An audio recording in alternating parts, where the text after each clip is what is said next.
नमस्कार, ABP news पर आप सभी का बहुत बहुत स्वागत है। और एबीपी न्यूज पर आज उत्तर प्रदेश में प्रथम चरण के चुनाव की महाकवरेज लगातार जारी है, जिसमें 11 जिलों की 58 सीटें हैं, जिसपे सुबह 7 बजे से वोटिंग का सिलसिला जारी है। शाम के 6 बजे तक वोटिंग होनी है। दोपहर 3 बजे तक की अगर बात करें तो 48% मतदान भी हो चुका है। ये इस वक्त की बड़ी खबर है। और इस बीच एक बड़ी खबर आज आई, केंद्रीय मंत्री अजय मिश्रा टेनी के बेटे आशीष को जमानत मिल गई है लखनऊ कोर्ट से। लखीमपुर कांड में आशीष मिश्रा को जमानत मिली है, जिसके बाद इस पर जमकर राजनीति भी हो रही है। 1-2 दिन में जेल से रिहा हो जाएगा आशीष मिश्रा, ये कहना है उनके वकील का भी। लखीमपुर में गाड़ी से कुचलकर किसानों की हत्या के आरोपी आशीष मिश्रा को जमानत मिल गई है। आशीष मिश्रा केंद्रीय मंत्री अजय मिश्रा टेनी के बेटे हैं। वकीलों के मुताबिक 1-2 दिन में वो जेल से रिहा भी हो जाएंगे। तो ये इस वक्त की बड़ी और महत्वपूर्ण खबर। चलिए आगे बढ़ते हैं। सीएम योगी आदित्यनाथ आज यूपी के सहारनपुर में रैली करने के लिए पहुंचे। योगी ने जनसभा में मुजफ्फरनगर और सहारनपुर दंगों की याद दिलाई और अखिलेश और जयंत की जोड़ी से सावधान रहने की सलाह भी दी डाली। आज जब अपने 5 साल के कार्यकाल को पूरा करते हुए भारतीय जनता पार्टी की डबल इंजन की सरकार एक बार फिर से आपके पास आई है, आज मैं आपसे कह सकता हूं कि 5 साल के बाद आज हम सब ये कह सकते हैं कि आज उत्तर प्रदेश बड़े बड़े माफिया और अपराधी जो पहले सत्ता के संरक्षण में रह करके उत्तर प्रदेश के व्यापारियों का, आम नागरिकों का जीना हराम करते थे, जो गुंडे और सौदे बेटियों की सुरक्षा के लिए खतरा बने हुए थे, आज मैं 5 साल के बाद कह सकता हूं ये अपराधी और माफिया आज उत्तर प्रदेश की धरती से या तो छोड़ करके जा चुके हैं या उत्तर प्रदेश सरकार की बुलडोजर ने उनको ठिकाना लगाने का काम भी कर दिया है। पिछली सरकारें सपा की रही हो या बसपा की, उन सरकारों में उन्हें जब यहां पर बिजली नहीं दे पाए थे तो उन्होंने इसे डार्क जोन भी घोषित कर दिया था। भाइयों बहनों, वे अंधेरे में रहने के आदी थे, उन्होंने सहारनपुर को डार्क जोन घोषित किया था।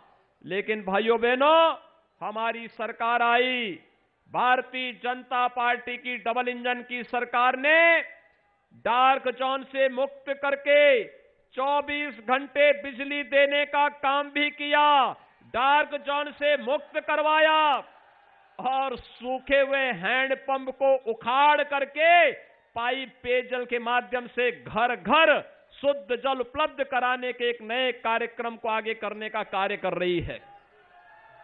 भाइयों बहनों, जो लोग पहले यहां पर दंगा करवाते थे, कोई भूला नहीं होगा मुजफ्फरनगर का दंगा, सहारनपुर का सिख विरोधी दंगा, और कोई व्यक्ति कैराना और कांधला को पश्चिमी उत्तर प्रदेश में कभी भूल नहीं सकता।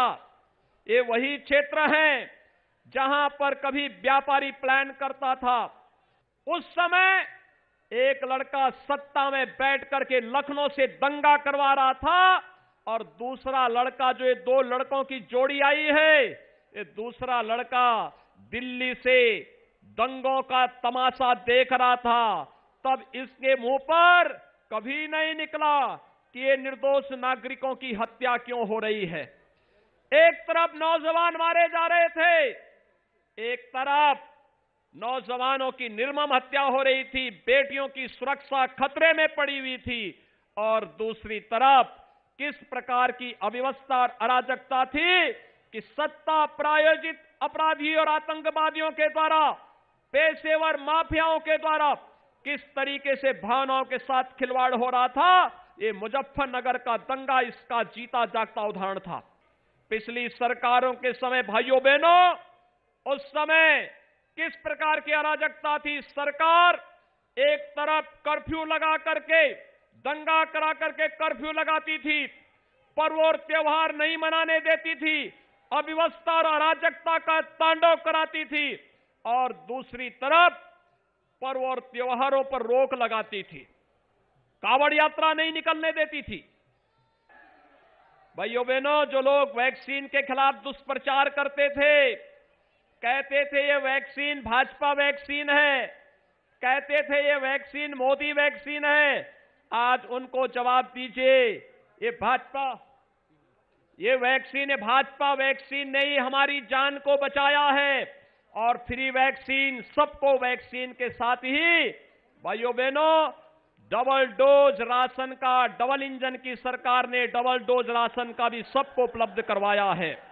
आप सब मेरे साथ बोलेंगे, भारत माता की, भारत माता की, भारत माता की जय जय श्री राम, जय जय श्री राम।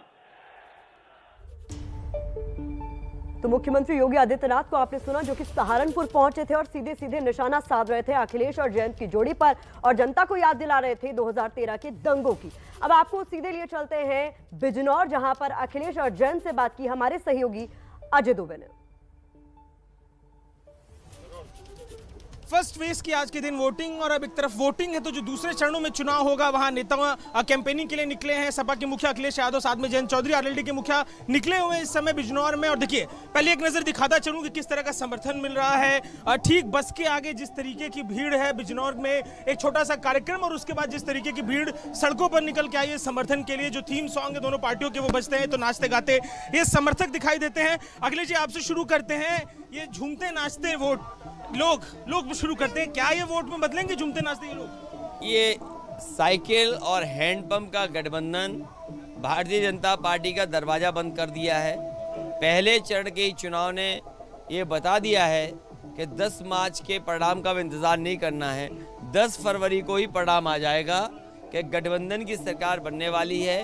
भारतीय जनता पार्टी का सफाया होने जा रहा है। भारतीय जनता पार्टी की सफाई की बात कर रहे हैं सर, पहले फेज की आज के दिन वोटिंग है और जो मुखिया हैं बीजेपी के, उन्होंने तो आपको भी घेरा है आपकी वोटिंग ना करने को लेकर कि आज वोट करना था, आप वोटिंग नहीं करने का, इस बात को आप देख ही रहे हैं लगातार। मुझे लगता है बीजेपी मेरी ज्यादा चिंता कर रही है। उन्हें को मेरी चिंता करनी बंद करो। आपने जो वोटर से झूठ बोला है 5 साल, जो हिसाब आपको देना है उसकी चिंता कीजिए आप। सर, ये जो बात है इनकी वोट ना लेने को लेकर, खुद बीजेपी के मुखिया घेर रहे हैं इस बात को लेकर, आप इसे कैसे देखते हैं? भारतीय जनता पार्टी को बताइए कि हमें 8 सीटें जीतना और 8 सीटों पर जीत हासिल होना जरूरी है। बिजनौर बहुत महत्वपूर्ण जिला है। पिछली बार भी गठबंधन के दोनों लोकसभा के सांसद जीते थे। इस बार हमें उम्मीद है कि इस गठबंधन को भी पूरी की पूरी सीटें गठबंधन के साथ होंगी, इसलिए चुनाव जरूरी है। और इसके बाद कोशिश करेंगे जयंत चौधरी जी अगर मथुरा जा सकते हैं तो जाएंगे, वरना सीटें जीतना जरूरी है। भारतीय जनता पार्टी इसलिए घबराई हुई है कि कहीं 8 की 8 सीटें ना उनके हाथ से चली जाएं। अच्छा, 8 की 8 सीटों की बात कर रहे हैं सर, हम जहां पे बैठे और आज फर्स्ट फेज में जहां वोटिंग है, जाट बाहुल्य इलाका है। आपने एक सामाजिक समीकरण बनाया, आप जिस तरीके से अम्बेडकर की बात करते हैं, जो पूरा परिवार है उसकी बात करते हैं, क्या ये समीकरण, ये जो 2 दल साथ में आए हैं, ये समीकरण सफल होता दिखेगा? भीड़ और वोट कैसे देखेंगे आप इसको? अभी तक जो जन समर्थन दिखाई दिया है, जो उत्साह और जो जोश दिखाई दे रहा है, ये बता रहा है कि गठबंधन जीतने जा रहा है। और घबराहट इसी में है कि भारतीय जनता पार्टी पुराने मुद्दों को उठा रही है, बल्कि अपने नए फैसले क्या करेगी वो नहीं बता रही है उन्हें, क्योंकि अपने संकल्प पत्र पर कोई जवाब नहीं बनता है, इसलिए संकल्प पत्र की भी बात नहीं कर रहे हैं। उन्होंने जो संकल्प पत्र जारी किया था वो कूड़ेदान में फेंक दिया, और जब पुराना पूरा नहीं किया तो जनता भरोसा कैसे करेगी कि भारतीय जनता पार्टी की सरकार में तमाम चीज़ें होंगी? और बेरोजगारी का उनके पास जवाब नहीं है, महंगाई का जवाब नहीं है, किसान की आय दोगुनी है उसका जवाब नहीं है, किसान जो शहीद हुए 700 उसका जवाब इनके पास नहीं है, इन्वेस्टमेंट यूपी में आया नहीं, बिजली महंगी है उसका जवाब नहीं है, पुरानी पेंशन बहाल क्यों नहीं की, हम बहाल करने जा रहे हैं, इसका क्या जवाब है? इसलिए भारतीय जनता पार्टी घबराई हुई है। अच्छा, आपने मुद्दों में बात की सर। जैन जी, मैं आप पे इस समीकरण पे सवाल लेकर आऊंगा कि पिछले जो गठबंधन अखिलेश जी करे हैं उसमें देखने को मिला कि जो दूसरे दल थे उनके वोट काफी उनके पास नहीं आ पाते थे। आप एक बहुत बड़ा चंक लेके जाते हैं जाट वोटों का, आप श्योर है कि ये जो क्राउड है वोटों में बदलेगा और सपा तक ये वोट आएगा? देखिए, एक तो जाति तक सीमित मत कीजिए। किसान वर्ग के बीच हम लोगों ने संघर्ष किया है और अखिलेश जी का भी किसानों के बीच एक अपना परिचय है। दोनों पार्टियां साथ मिलके बहुत एक सिनर्जी के साथ काम कर रही हैं। हमारे कार्यकर्ता बहुत ऊर्जावान हैं, वे अपनी भी वोट डलवाएंगे, घर वालों की भी डलवाएंगे, पूरे मोहल्ले में कूद कूद के नाचते हुए प्रचार कर रहे हैं। तो ये उत्साह वोट में तब्दील होता है और ये विश्वास होता है।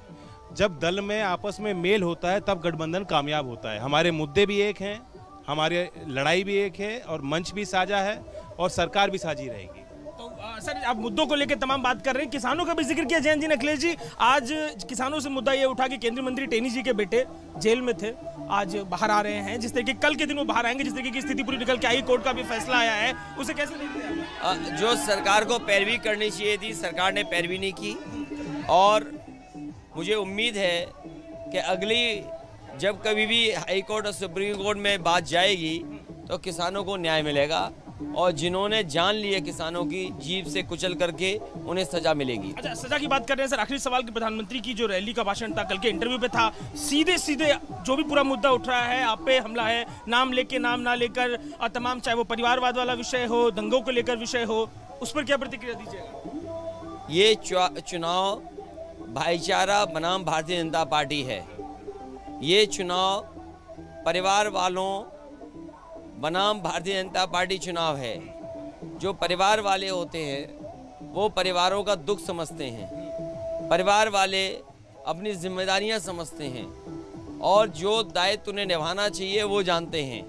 आज बेरोजगारी का दुख है, महंगाई का दुख है, आज तमाम तरह की किल्लत सरकार ने पैदा की है। बिजली का बिल जब महंगा आता है तो परिवार के लोग समझते हैं। तो ये परिवार वाले बनाम भारतीय जनता पार्टी चुनाव होने जा रहा है। सर, आखिरी में सवाल लेता हूं, धूप दिखाई दे रही है, मौसम बना हुआ है, काफी ऊर्जा में कार्यकर्ता दिख रहे हैं, मौसम का असर आप कैसा देख रहे हैं? मौसम बड़ा चुनावी मुद्दा है इस बार। देखिए, मौसम उनका खराब है या उनके लिए हवा खराब चल रही है जिन्होंने उत्तर प्रदेश में काम नहीं किया। डबल इंजन की सरकार ने उत्तर प्रदेश में डबल भ्रष्टाचार किया है, इसका जवाब जनता देने जा रही है। और झूठ का हवाई जहाज अब उत्तर प्रदेश में उतरने वाला नहीं है। झूठ का हवाई जहाज उत्तर प्रदेश में उतरने वाला नहीं है, अखिलेश यादव का ये कहना। और जो लोग हैं, तमाम समर्थक उनके निकल के आ रहे हैं। फर्स्ट फेज के बाद जिन इलाकों में वोटिंग होनी है, उन इलाकों में कैंपेन करने के लिए अखिलेश यादव अपने विजय रथ पर अजय चौधरी के संग निकले हैं। कैमरा पर्सन राजेश पांडे के संग अजय दुबे, एबीपी न्यूज। तो अखिलेश और जयंत के साथ ये एक्सक्लूसिव बातचीत आपने सुनी। बिजनौर में चुनाव प्रचार चल रहा है, जहां पर विधानसभा की 8 सीटें हैं, जिसमें 2017 में बीजेपी को 6 तो समाजवादी पार्टी को 2 सीटें मिली थी। यूपी के सीएम योगी आदित्यनाथ को केरल के सीएम पिनराई विजयन ने जवाब दिया है। योगी आदित्यनाथ ने मतदान की अपील करते हुए कहा था कि सोच समझकर वोट देना, वरना यूपी केरल जैसा बन जाएगा। केरल के सीएम पिनराई विजयन ने कहा है कि अगर यूपी केरल जैसा हो जाता है, जिसका डर योगी जी को है, तो देश की सर्वश्रेष्ठ शिक्षा एवं स्वास्थ्य सुविधा, समाज कल्याण, उच्च जीवन स्तर और सौहार्दपूर्ण समाज को यूपी में स्थापित किया जा सकेगा, जहां जाति और धर्म के नाम पर लोगों की हत्या नहीं होगी। सीटों पर ऐसे में आपके इलाके में अगर वोट है तो आप वोट जरूर डालिए, और वोट डालने के बाद अपनी सेल्फी हमें जरूर भेजिए। देखिए, वो तमाम लोग हैं जो आपको इस वक्त टीवी स्क्रीन पर दिखाई दे रहे हैं, जिन्होंने अपने मताधिकार का इस्तेमाल किया, वोट दिया, और उसके बाद सेल्फी खींचकर #KBM सेल्फी के जरिए ट्विटर, फेसबुक, इंस्टाग्राम, कू या फिर ईमेल के जरिए हमें अपनी सेल्फी भेजी। आप भी ऐसा कर सकते हैं ताकि आपकी तस्वीरें भी हम एबीपी न्यूज पर दिखाएं। ईमेल के लिए आप selfie@abpnetwork.com ईमेल आईडी का इस्तेमाल कीजिए और अपनी सेल्फी हमें भेजिए। उत्तर प्रदेश चुनाव में पहले चरण का मतदान लगातार जारी है और इसकी महाकवरेज भी एबीपी न्यूज पर जारी है। लेकिन बात कर लेते हैं पहाड़ी राज्य उत्तराखंड की भी। पीएम नरेंद्र मोदी ने आज उत्तराखंड के श्रीनगर में जनसभा को संबोधित किया। अपने भाषण में पीएम ने अपनी सरकार के सैनिकों के लिए काम गिनाए और दिवंगत सीडीएस जनरल बिपिन रावत का जिक्र करके कांग्रेस पर जमकर बरसे भी। पौड़ी गढ़वाल के ऐसे ही वीर सपूत जनरल बिपिन रावत जी की स्मृतियां मुझे भावुक कर रही है। उन्होंने देश को दिखाया कि उत्तराखंड के लोगों के पास न केवल पहाड़ जैसा साहस होता है, बल्कि हिमालय जैसी ऊंची सोच भी होती है।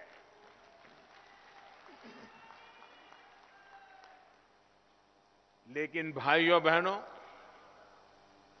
मेरे मन में एक गहरी तकलीफ भी है।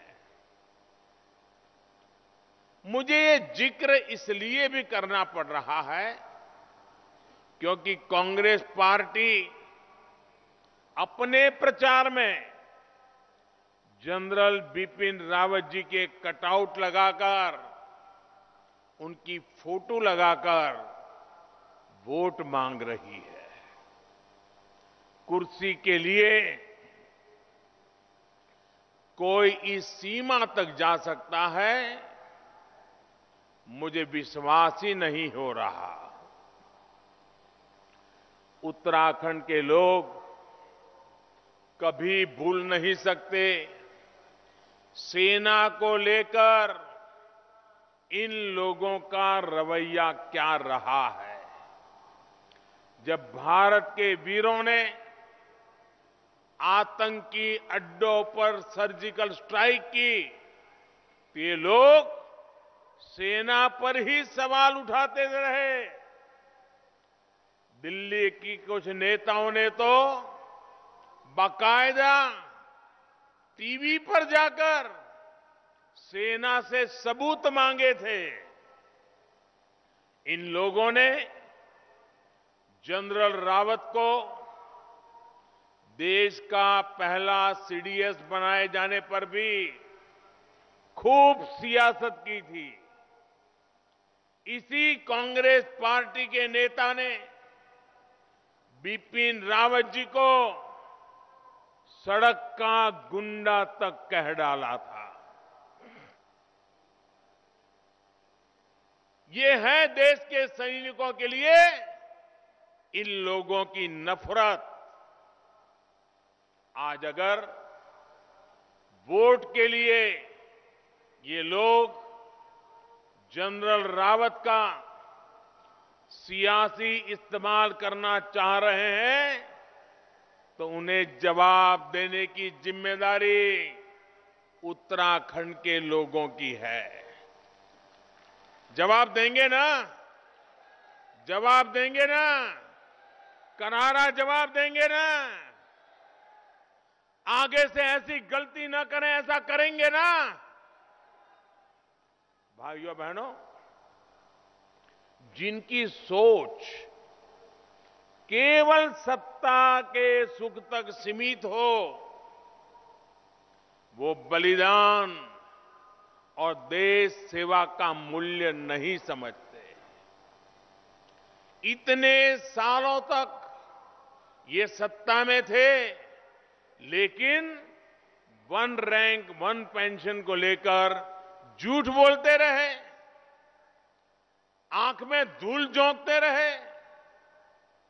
ये हमारी ही सरकार है जिसने वन रैंक वन पेंशन की व्यवस्था लागू की।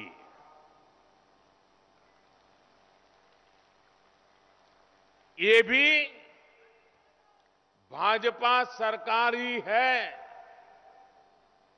जो देहरादून से उत्तराखंड के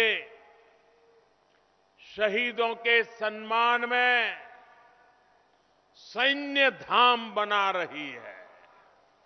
और मैंने एक बार कहा था, उत्तराखंड यानी 4 धाम, ये इतना ही सोच काफी नहीं है। उत्तराखंड में 4 धाम तो सदियों से है ही है, हमारी प्रेरणा भी है, लेकिन उत्तराखंड में एक 5वां धाम है, सैन्य धाम, वीर सपूतों का धाम, वीर माताओं का धाम। उत्तराखंड का ये गौरव उन लोगों की समझ में नहीं आएगा जो देश की सेना और शहीदों का मजाक उड़ाते हैं। तो प्रधानमंत्री मोदी को आप सुन रहे थे, उत्तराखंड में उन्होंने जनसभा की, कांग्रेस पर जमकर बरसे। और इसी कड़ी में राहुल गांधी ने भी आज उत्तराखंड में जनसभा की, क्योंकि 14 फरवरी को यहां पर मतदान होना है। एक बार फिर से रुख कर लेते हैं उत्तर प्रदेश का। उत्तर प्रदेश में आज पहले चरण की वोटिंग हो रही है। इस बीच कांग्रेस महासचिव प्रियंका गांधी आज मुरादाबाद और रामपुर में चुनाव प्रचार कर रही है, जहां दूसरे चरण में 14 फरवरी को वोटिंग होनी है। उनसे कार में बात की संवाददाता उबैदुर रहमान ने। उत्तर प्रदेश में विधानसभा चुनाव के लिए आज पहले चरण का वोटिंग हो रही है। इस दौरान कांग्रेस महासचिव प्रियंका गांधी चुनाव प्रचार पर निकली हुई हैं। उनसे बात करते हैं। मैडम, आज पहले चरण का मतदान है, क्या लग रहा है, किस तरह की वोटिंग होने वाली है? क्योंकि महिलाओं के लिए तो आपने 40% टिकट दिया है। मेरी आशा है कि ज़्यादा से ज़्यादा महिलाएं बाहर जाकर वोट करेंगी, डालेंगी, और यही आशा है कि वो महिला के अधिकारों के लिए, महिलाओं को सशक्त करने के लिए, उनको सक्षम बनाने के लिए ही अपना वोट डालेंगी। आप मुरादाबाद और रामपुर में आज रोड शो करने वाली हैं। मुरादाबाद आपकी ससुराल भी है, किस तरह का आपको प्यार मिल रहा है इधर जनता से? जब भी मुरादाबाद आती हूँ तो बहुत ज़्यादा ही प्यार मिलता है और बहुत खुशी होती है यहाँ आने से। आपने कल घोषणा पत्र भी जारी किया है, क्या वादे जनता से हैं? जिस तरह से आपने कहा कि लड़की हूँ, लड़ सकती हूँ, महिलाओं को आप एक नया ट्रेंड दे रही हैं राजनीति में। भारत की राजनीति पहला एक प्रयोग है, तो आपको क्या उम्मीद लगी है कि इस चुनाव में कितना कांग्रेस को इससे लाभ होगा? जो हमारा घोषणा पत्र है वो हमने 1 साल से हमने जो घोषणा पत्र की कमेटी है उनको उत्तर प्रदेश के कोने कोने में भेजा कि आप जनता से बात करिए, जनता से की जो समस्याएं हैं उनको सुलझाने का आप कोई माध्यम निकालिए और उसका एक खाका तैयार करिए। तो उसके लिए ही जो हमारा घोषणा पत्र है उसमें सिर्फ महिलाओं के लिए नहीं, महिलाओं के लिए, किसानों के लिए, दलितों के लिए, ओबीसी के लिए, सबके लिए हमने सोचा है कि क्या हम कर सकते हैं। मुख्य तौर पर जो हमारी 7 प्रतिज्ञाएं हैं जो हम हर जगह ले जा रहे थे पिछले 2-3 महीनों से, सबसे पहले तो वो हैं, उसमें जैसे किसानों का पूरा कर्ज माफ़ होगा, हमारी सरकार के आने से बिजली बिल हाफ होगी और जो कोरोना का बकाया है वो साफ़ होगा। 40% सरकारी रोज़गार में महिलाओं को रोज़गार मिलेंगे, 25% पुलिस भर्तियों में महिलाओं को रोज़गार मिलेंगे, मतलब महिलाओं की भर्ती होगी। इस तरह से आपको तो गैस सिलेंडर का तो आपने देखा ही होगा, जो 3 गैस सिलेंडर देना चाहते हैं हम 1 साल में। छात्राओं को मोबाइल फ़ोन और कॉलेज की छात्राओं को स्कूटी, ये सब चीज़ें हैं। लेकिन इससे ज़्यादा एक गहराई में जाने पर आपको इन घोषणा पत्र में दिखेगा कि हमने एक पूरी तरह से उत्तर प्रदेश के विकास के लिए, ख़ास तौर से जो मुख्य समस्याएं हैं यहाँ, मुख्य सबसे बड़ी समस्या क्या है? रोज़गार। तो रोज़गार, उसके बाद महंगाई, ये दोनों सबसे बड़ी समस्याएं हैं। और तीसरा ये है कि किसान एकदम परेशान और त्रस्त है। उसके अलावा महिलाओं की सुरक्षा, महिलाओं को कैसे सशक्त करना, आगे बढ़ाना, और ये सब चीज़ें तो मैं सिर्फ ये कहना चाहती हूँ कि इसका पूरा हमने अपने घोषणा पत्र में एक खाका तैयार किया है कि हम किस तरह से इन समस्याओं को सुलझा पाएंगे। और छोटे और मध्यम जो व्यापारी हैं उनके लिए बहुत सारी चीज़ें हैं, क्योंकि ख़ास तौर से जो कोरोना में हुआ, लॉकडाउन में हुआ, यहाँ मुरादाबाद में बहुत सारे छोटे मैन्युफैक्चरिंग यूनिट्स हैं, दुकानें हैं, सब बहुत ही परेशान हैं, क्योंकि इन पर एक ऐसा वार हुआ है। आप अगर सरकार की नीतियों को देखें तो चाहे नोटबंदी हो, चाहे जीएसटी हो, सबसे ज़्यादा बोझ इन्होंने उठाया है। और कई ऐसे बिजनेस हैं, कई ऐसे दुकानदार हैं, व्यापारी हैं जिनके कारोबार बंद होने के कगार पर हैं। तो हम इसको पहचानते हुए हम चाहते हैं कि पूरी तरह से इनको समर्थन मिले, सरकार की तरफ से सपोर्ट मिले, ताकि फिर से अपने पैरों पे खड़े हो पाएँ। क्योंकि इस सरकार ने उनके लिए कुछ नहीं किया है, उनको सिर्फ परेशान किया है। और कोरोना लॉकडाउन का भी सबसे बुरा असर सबसे ज़्यादा उन्हीं पे हुआ। पश्चिम उत्तर प्रदेश में जगह जगह आपका स्वागत हो रहा है। देख सकते हैं कि प्रियंका गांधी के जो चाहने वाले हैं, कांग्रेस के कार्यकर्ता, वो जो जगह जगह स्वागत कर रहे हैं, फूल मालाएं दे रहे हैं।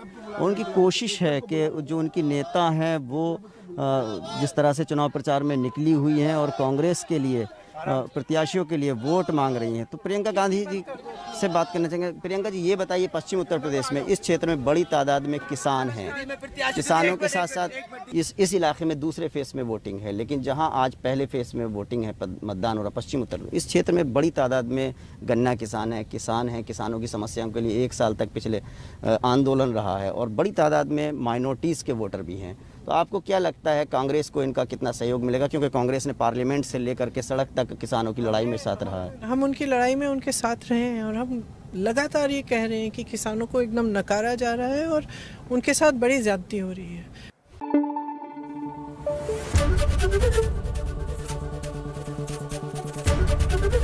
एबीपी न्यूज़ आपको रखे आगे।